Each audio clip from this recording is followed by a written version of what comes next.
খবর শুনছেন দুর্গাপুর সংবাদ চ্যানেল থেকে। আজ 16 তারিখ বুধবার। জানাবো আজকের বাছাই করা গুরুত্বপূর্ণ 10টি তাজা খবর। শুরুতেই হেডলাইন। আমাকে দলের তরফে প্রধানমন্ত্রীর অনুষ্ঠানে নিমন্ত্রণ করেনি, কর্মীরা করেছেন, বিস্ফোরক দিলীপ। এবার নজিরবিহীন ভিড় দেখা যাবে ধর্মতলায় 21শে জুলাইয়ের খুঁটি পুজোর পরে ঘোষণা তৃণমূলের।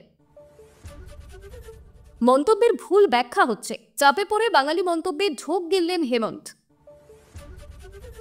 অবশেষে সাময়িক স্বস্তি, ইয়েমেনে পিছুল কেরলের নার্স নিমিষার মৃত্যুদণ্ড। ঘাটাল মাস্টার প্ল্যান শেষ হবে কবে জানিয়ে দিলেন মমতা। রাজ্যে প্লাবন পরিস্থিতির মধ্যে একগুচ্ছ নির্দেশ মুখ্যমন্ত্রীর।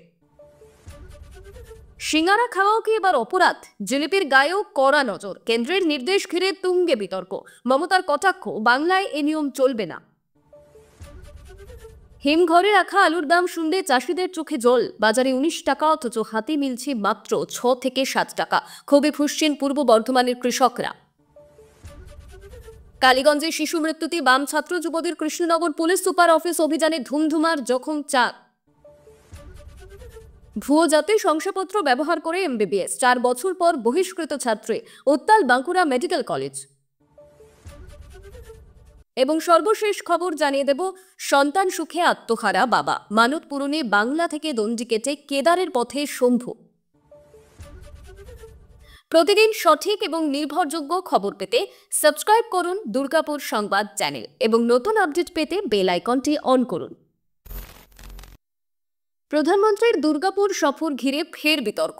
বিজেপির প্রাক্তন রাজ্য সভাপতি দিলীপ ঘোষ জানালেন, তাকে ওই সভায় আমন্ত্রণ জানানো হয়নি, তবে দলের কর্মীদের ডাকে তিনি উপস্থিত থাকবেন। শুধু তাই নয়, মঞ্চে নয়, সাধারণ মানুষের মধ্যে প্রধানমন্ত্রী নরেন্দ্র মোদীর ভাষণ শুনবেন বলেও জানান তিনি। মঙ্গলবার সকালে সাংবাদিকদের মুখোমুখি হয়ে দিলীপ ঘোষ বলেন, আমাকে কেউ আমন্ত্রণ করেনি, কর্মীরা ডেকেছে। বলেছে, দিলীপদা আসুন, একসঙ্গে বসে প্রধানমন্ত্রীর ভাষণ শুনে। আমি নেতা হিসাবে নয়, কর্মী হিসাবেই যাচ্ছি। তিনি আরও জানান, মঞ্চে বসার বিষয়ে দল কিছুই বলেনি, আমি মাঠে থাকব, জনতার মধ্যেই। দিলীপের বক্তব্য, বহু বছর ধরে তিনি কর্মী হিসাবে সভা সমাবেশে যোগ দিয়ে আসছেন, এবারেও সেই ধারাবাহিকতাই বজায় রাখছে। তিনি স্পষ্ট জানান, রাজ্য বিজেপির তরফে এখনো পর্যন্ত কোনো অফিসিয়াল আমন্ত্রণ তার কাছে আসেনি। তার বক্তব্য, আলিপুরদুয়ারের সভায়ও তিনি যাননি, কারণ সেখানেও কোনো আমন্ত্রণ ছিল না। তবে দুর্গাপুরে তিনি প্রার্থী ছিলেন বলে এবং স্থানীয় কর্মীদের ইচ্ছায় সেখানে যাচ্ছেন। এই মন্তব্যকে কেন্দ্র করে শুরু হয়েছে রাজনৈতিক তরজা।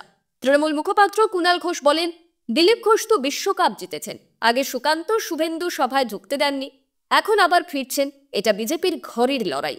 তবে বিজেপির রাজ্য সভাপতি সৌমেক ভট্টাচার্য বলেন, দিলীপ ঘোষ কি অন্য দলে? তিনি আমাদের দলেরই, পার্টির সঙ্গে ছিলেন, আছেন, থাকবেন।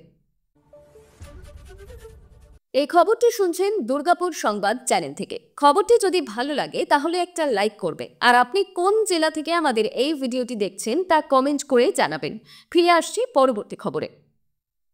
21শে জুলাইয়ের শহীদ দিবসের কর্মসূচিকে ঘিরে চূড়ান্ত প্রস্তুতিতে নেমেছে তৃণমূল কংগ্রেস। মঙ্গলবার ধর্মতলায় আয়োজিত খুঁটি পুজোর মধ্যে দিয়ে এবার সভার সূচনা করল শাসক দল।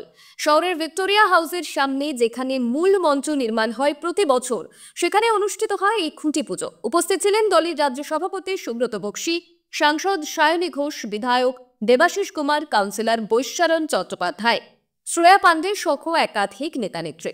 সায়নী ঘোষ বলেন, 1993 সালে পুলিশের গুলিতে প্রাণ হারানো 13 জন যুব কংগ্রেস কর্মী, তাদের বলিদানের স্মরণেই শহীদ দিবস পালিত হয়। এবারেও সেই পথেই চলবো আমরা। প্রতি বছরের মতন এবারেও নজিরবিহীন ভিড় হবে। এটি শুধু স্মৃতির অনুষ্ঠান নয়, এই মঞ্চ থেকেই শক্তি প্রদর্শনের বার্তা দেয় তৃণমূল। 2026 সালের বিধানসভা নির্বাচনকে মাথায় রেখে এবারের শহীদ দিবস সভা আরও বেশি তাৎপর্যপূর্ণ হয়ে উঠেছে। তার আগে 18 জুলাই রাজ্যে আসছে প্রধানমন্ত্রী নরেন্দ্র মোদী। তা নিয়েও কটাক্ষ করতে ছাড়েননি সায়নী। বলেন, ভোট যত এগোবে দিল্লি থেকে আসা যাওয়াও বাড়বে, প্লেন, ট্রেন, বাস সব উপায়ে বিজেপি নেতৃত্ব আসবে, কিন্তু বাংলার মানুষ জানে বিজেপি বাঙালিকে ভালোবাসে না। তিনি বলেন, যদি সত্যিই বাংলা এবং বাঙালিকে সম্মান করেন তাহলে বিজেপি শাসিত রাজ্যগুলিতে বাঙালিদের বাংলাদেশি বলে অপমান করা বন্ধ করুন, নিরাপত্তা দিন, তবেই বুঝবো ভালোবাসেন। প্রধানমন্ত্রীর সফর নিয়েও কটাক্ষ করেন সায়নী। বলেন, আসুন মতিতে, কিন্তু ভোটে জিততে পারবেন তো? তৃণমূল 24 ঘন্টা মাটিতে থাকে, বিজেপি শুধু ডেলি প্যাসেঞ্জারি করে, এত আসা যাওয়ার খরচ করবেন না। এখানেই বাড়ি নিয়ে থাকুন। অসমের মুখ্যমন্ত্রী হেমন্ত বিশ্ব শর্মার এক সাম্প্রতিক মন্তব্য ঘিরে ফের বিতর্কের কেন্দ্রবিন্দুতে উঠে এলো ভাষা, জাতি এবং পরিচয়ের রাজনীতি। এক সংখ্যালঘু নেতার মন্তব্যের প্রেক্ষিতে তিনি বলেন, যারা জনগণনায় নিজেদের মাতৃভাষা বাংলা বলছেন তাদের মাধ্যমে স্পষ্ট হবে অসমে ঠিক কত বিদেশি রয়েছে। তার এই বক্তব্য ঘিরে ক্ষোভে ফেটে পড়েছে বাংলা তথা তৃণমূল কংগ্রেস। মূল ঘটনা সূত্রে জানা গিয়েছে, সম্প্রতি অসমের এক সংখ্যালঘু নেতা স্থানীয় মুসলিমদের উদ্দেশ্যে বলেন তারা যেন জনগণনায় অসমিয়ার বদলে বাংলাকে মাতৃভাষা হিসাবে উল্লেখ করে। এই মন্তব্যে ক্ষোভ প্রকাশ করে হেমন্ত বলেন, অসমে অসমিয়াই স্থায়ী। কেউ যদি বাংলাকে মাতৃভাষা হিসাবে দেখান তাহলে বোঝা যাবে ওই ব্যক্তিরা বিদেশি। এই বক্তব্য সামনে আসতেই বাংলায় রাজনৈতিক তরজার ঝড়। তৃণমূল কংগ্রেস মুখ খোলে কড়া ভাষায় দলের তরফে প্রশ্ন তোলা হয়, বাংলাভাষী হলেই কি তাকে বাংলাদেশি বলে অপমান করা হবে? শাসক দলের তরফে সাফ জানিয়ে দেওয়া হয়, বাংলার মানুষ বিজেপির এই ভাষা বিদ্বেষ কোনোভাবেই মেনে নেবে না। বিবৃতি ঘিরে উত্তেজনা বাড়লে হেমন্ত নিজেই পরে ব্যাখ্যা দেন।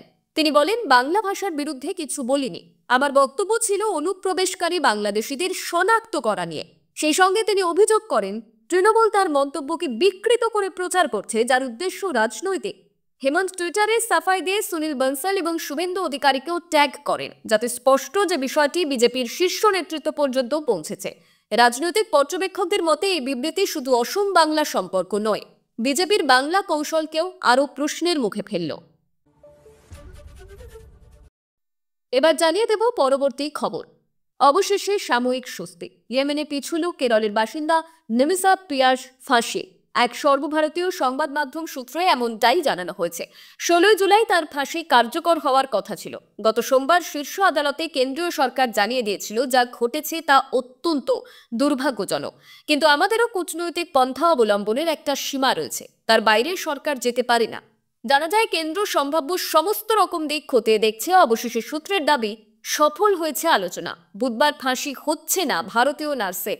উল্লেখ্য, এক ব্যক্তিকে হত্যার অপরাধে 2017 সাল থেকে ইয়েমেনের জেলে বন্দী রয়েছে নিমিসা। 2018 সালে এই মামলায় তাকে মৃত্যুদণ্ডের সাজা শোনায় ইয়েমেনের আদালত। তার প্রাণ বাঁচাতে এত বছর ধরে আইনে লড়াই চালিয়ে এসেছে নিমিসার পরিবার।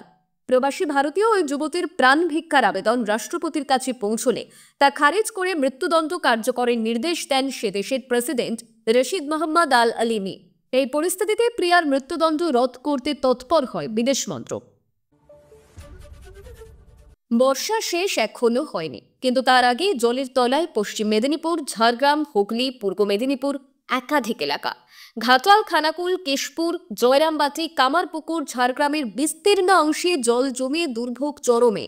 সোমবার প্রশাসনিক বৈঠকে মুখ্যমন্ত্রী মমতা বন্দ্যোপাধ্যায় বলেন, এই জলপ্লবনের অন্যতম কারণ ডিভিসির জল ছাড়া।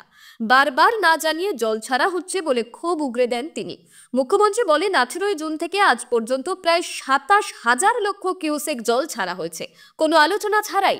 নিজেদের বাঁচিয়ে ওরা জল ছেড়ে দিচ্ছে, আর বাংলার মানুষ জলবন্দী হয়ে মরছে। তার দাবি বহুবার প্রধানমন্ত্রীকে জানানো হলেও কোনো লাভ হয়নি। তিনি আরও জানান, ঘাটাল মাস্টার প্ল্যানের কাজ জোর কদমে চলছে এবং আগামী 2 বছরের মধ্যে তা শেষ হবে। তাতে এই অঞ্চলের সমস্যা অনেকটাই কমবে বলে আশা প্রকাশ করেন তিনি। চিফ সেক্রেটারিকে নির্দেশ দিয়েছেন, বন্যা কবলিত জেলাগুলিতে 3 জন করে সচিব পাঠাতে হবে, যতদিন না পরিস্থিতি স্বাভাবিক হয়।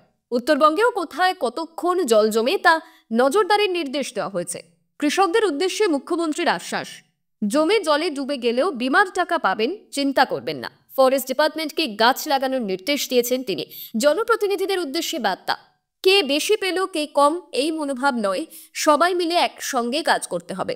রাজ্য সরকারের পরিকাঠামোগত প্রস্তুতির পাশাপাশি রাজনৈতিক প্রক্রিয়াতেও সুর চড়িয়েছেন মুখ্যমন্ত্রী। বলেছেন, আসাম পেল বাংলা পেল না, ভোটের সময় সব হয়, জনসেবার সময় কিছুই হয় না। ট্রান্স ফ্যাট যুক্ত খাবার এবং অতিরিক্ত তেল মিষ্টিযুক্ত খাদ্যদ্রব্যের উপর নজরদারি করতে চায় কেন্দ্রীয় স্বাস্থ্য মন্ত্রক। সে প্রেক্ষিতেই সম্প্রতি একটি নির্দেশিকা জারি হয়েছে মন্ত্রকের তরফে। সেখানে বিশেষভাবে বলা হয়েছে, স্কুল, কলেজ চত্বরে কিংবা স্বাস্থ্যসেবা প্রতিষ্ঠানে সিঙ্গারা, জিলিপির মতন খাবারের বিক্রি নিরুৎসাহিত করতে হবে। এই নির্দেশ প্রকাশ্যে আসতেই শুরু হয়েছে প্রবল বিতর্ক। প্রশ্ন উঠছে, তাহলে কি জনপ্রিয় দেশীয় খাবারগুলিও এবার বেআইনি তালিকায় পড়বে? এই বিতর্কে সোমবার সরব হলেন বাংলার মুখ্যমন্ত্রী মমতা বন্দ্যোপাধ্যায়। এক সরকারি অনুষ্ঠানে সাংবাদিকদের প্রশ্নের উত্তরে তিনি বলেন, এটা পশ্চিমবঙ্গ সরকারের কোনো বিজ্ঞপ্তি নয়, কেন্দ্র কি করতে বলেছে সেটা তাদের বিষয়। আমরা সব বিষয়ে হস্তক্ষেপ করি না, এটা আমরা কার্যকর করব না। তিনি আরো বলেন, সিঙ্গারা আর জিলিপি শুধু বাংলার নয়, গোটা দেশের আবেগ। এটা মানুষের নিজস্ব খাদ্যাভ্যাস, এতে সরকারের কোনো হস্তক্ষেপ থাকা উচিত নয়।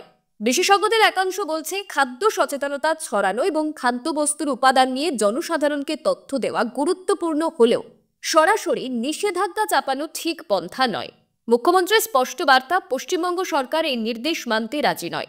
তিনি মনে করিয়ে দেন, সরকারের কাজ হওয়া উচিত সচেতনতা তৈরি করা, পছন্দে বাধা দেওয়া নয়।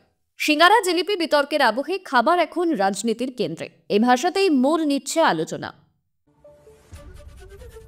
বাজারে আলুর দাম ঊর্ধ্বমুখী, কিন্তু সেই লাভের ছিটে ফোঁটাও মিলছে না আলু চাষিদের হাতে। পূর্ব বর্ধমানের বিভিন্ন প্রান্তে চাষিরা অভিযোগ করছেন, হিমঘরে রাখা আলুর জন্য তারা পাচ্ছেন কেজি প্রতি মাত্র 6 থেকে 7 টাকা, অথচ সেই আলুই খোলা বাজারে বিক্রি হচ্ছে 17 থেকে 19 টাকায়। বিপুল লাভ করছেন ফরেরা এবং বড় ব্যবসায়ীরা, আর চাষিদের ভাগ্যে জুটছে লোকসান আর আর্থিক সংকট। স্থানীয় চাষিদের কথায়, আলু বিক্রির টাকাই তাদের মূল পুঁজি। ওই টাকাতেই চালাতে হয় পরবর্তী ধান চাষের খরচ, সার, কীটনাশক, মজুরি, সবকিছুর জন্য। কিন্তু বর্তমান বাজার দরে লাভ তো দূরের কথা, খরচই উঠে আসছে না। বোহারের চাষি শেখ মোহাম্মদ ইউসুফ জানান, আমরা ভেবেছিলাম হিমঘরে রাখলে দাম বাড়বে, কিন্তু এখন দেখি ফরেরা প্রতি কেজি 17 থেকে 18 টাকায় বিক্রি করছে, অথচ আমরা পাচ্ছি 7 টাকাও না। লোকসান ছাড়া আর কিছুই নেই। মেমারি 2 নম্বর ব্লকের কানপুর গ্রামের চাষি দেবপ্রসাদ কর্মকার বলেন, এভাবে চললে ধানের চাষের খরচও উঠবে না। পুজোর সময় দাম বাড়বে ঠিকই, কিন্তু তখন আলু থাকবে বড় ব্যবসায়ীদের হাতে। কৃষি দপ্তর সূত্রে খবর, গত মরশুমে পূর্ব বর্ধমানে ভালো আলু ফলন হয়েছিল। ক্ষুদ্র চাষিরা ভালো দামের আশায় হিমঘরে আলু রাখেন, এখন সেই আলুই বাধ্য হয়ে লোকসানে বিক্রি করতে হচ্ছে। জেলা পরিষদের সভাধিপতি শ্যামা প্রসন্ন লোহা জানান, চাষিরা 6 টাকা আর বাজারে 18 টাকা, এটা তো মানা যায় না। প্রয়োজনে প্রশাসন অভিযান চালাবে। অন্যদিকে বড় ব্যবসায়ীর দামে বাছাই করা ভালো মানের আলুতেই দাম বেশি ওঠে, চাষিদের সেই সুবিধা না থাকায় এই ফারাক। কালীগঞ্জ উপনির্বাচনের দিন বোমা বিস্ফোরণে মৃত্যু হয়েছিল এক শিশুর। সেই মর্মান্তিক ঘটনার প্রতিবাদে সোমবার রাস্তায় নামে এসএফআই এবং ডিওয়াইএফআই। তাদের অভিযোগ, 4টি দিন কেটে গেলেও মূল অভিযুক্তদের গ্রেপ্তার করা হয়নি। এদিন কৃষ্ণনগর জেলা পুলিশ সুপারের দফতরের সামনে বিক্ষোভ দেখান তারা। বেলা গড়ানোর সঙ্গে সঙ্গে আদালত চত্বরে জড়ো হতে থাকেন ছাত্র এবং যুব সংগঠনের সদস্যরা। আগে ওই এলাকায় নিরাপত্তা বাড়ানো হয়, লোহার ব্যারিকেড, জলকামান এবং বিশাল পুলিশ বাহিনী মোতায়েন করা হয় পুলিশ সুপারের দপ্তরের আশেপাশে। প্রথমে শান্তিপূর্ণভাবে বিক্ষোভ চললেও কিছুক্ষণের মধ্যে ছড়ায় উত্তেজনা। অভিযোগ, বিক্ষোভকারীদের একাংশ ব্যারিকেড পেরিয়ে এগোনোর চেষ্টা করেন, বাধা দিলে পুলিশের সঙ্গে শুরু হয় ধস্তাধস্তি। অভিযোগ, পুলিশের দিকে ইট ছোড়া হয়, লাঠি দিয়ে আঘাতের ঘটনাও ঘটে। পাল্টা প্রতিক্রিয়ায় পুলিশ লাঠিচার্জ করে পরিস্থিতি নিয়ন্ত্রণে আনার চেষ্টা করে। এই ঘটনায় অন্তত 4 জন আহত হয়েছেন বলেই খবর। পরিস্থিতি উত্তপ্ত হয়ে ওঠায় কিছু সময়ের জন্য যান চলাচলেও প্রভাব পড়ে। অন্যদিকে এদিনই মৃত শিশুর মা জেলা পুলিশ সুপারের সঙ্গে দেখা করেন। অভিযুক্তদের দ্রুত গ্রেপ্তার এবং কঠোর শাস্তির দাবি জানান তিনি। পুলিশ সূত্রে খবর, তাকে জানানো হয়েছে তদন্ত প্রক্রিয়া চলছে এবং দ্রুত ব্যবস্থা নেওয়া হবে। ঘটনার জেরে কৃষ্ণনগরের বিভিন্ন এলাকায় অতিরিক্ত পুলিশ মোতায়েন করা হয়েছে। শেষ পর্যন্ত প্রশ্ন থেকেই যাচ্ছে, একটি শিশুর মৃত্যুর নেপথ্যে যারা দায়ী, তারা কি শুধু এই অভিযোগের খাতায় থেকে যাবেন, নাকি আইনের চোখ ফাঁকি দেওয়া এত সহজ নয়? 4র্থ বর্ষে পড়েছে, সামনে ইন্টার্নশিপ। ঠিক সেই সময় কলেজ কর্তৃপক্ষ জানালো তিনি আর এই কলেজের ছাত্রী নন, কারণ ভর্তি হয়েছিলেন ভুয়ো জাতি শংসাপত্র দিয়ে। ঘটনাটি ঘটেছে বাঁকুড়ার সম্মেলনী মেডিকেল কলেজে। বহিষ্কৃত ছাত্রী বর্ধমানের বাসিন্দা জুহি কোলে। সূত্রের খবর, 4 বছর আগে এসটি অর্থাৎ অনগ্রসর উপজাতি কোটায় বাঁকুড়া মেডিকেল কলেজের এমবিবিএস কোর্সে ভর্তি হন জুহি।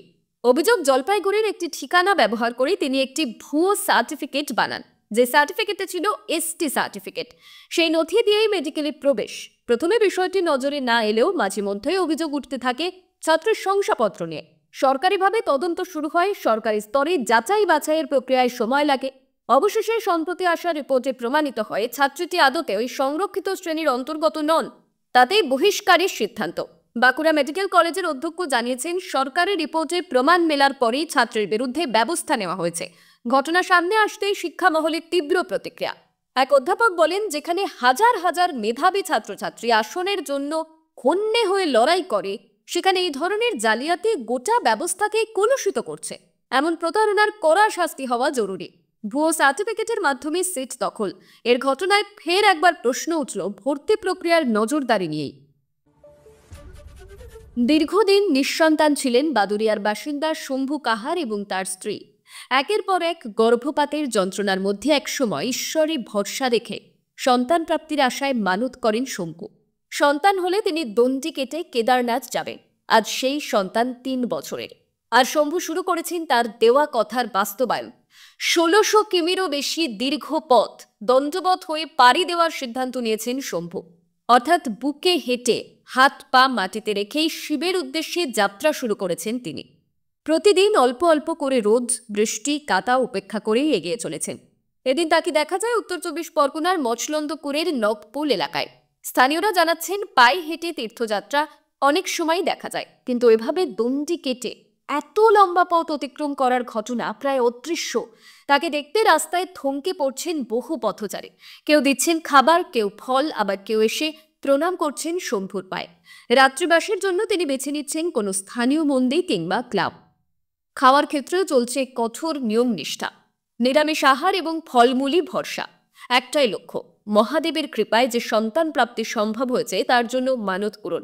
সোশ্যাল মিডিয়াতেও ইতিমধ্যে ভাইরাল হয়েছে তার যাত্রার দৃশ্য। শরীর জুড়ে কাদা, মুখে নিষ্ঠা, এই অবিচল ভক্তির ছবি ছুঁয়ে যাচ্ছে অসংখ্য দর্শকের মন। দেবাদিদেবের নাম মুখে নিয়েই তাই শম্ভু এখন এগিয়ে চলেছেন তার দীর্ঘতম তীর্থযাত্রার পথে, কেদারনাথের পথে। এতক্ষণ খবর শুনছিলেন দুর্গাপুর সংবাদ চ্যানেল থেকে। খবর আজকের মতন এই পর্যন্তই। খবরগুলো আপনার কেমন লাগলো অবশ্যই কমেন্ট করে জানাবেন এবং নিয়মিত সঠিক খবর শোনার জন্য দুর্গাপুর সংবাদ চ্যানেলটিকে সাবস্ক্রাইব করে রাখুন। দেখা হচ্ছে পরবর্তী ভিডিওতে। ধন্যবাদ।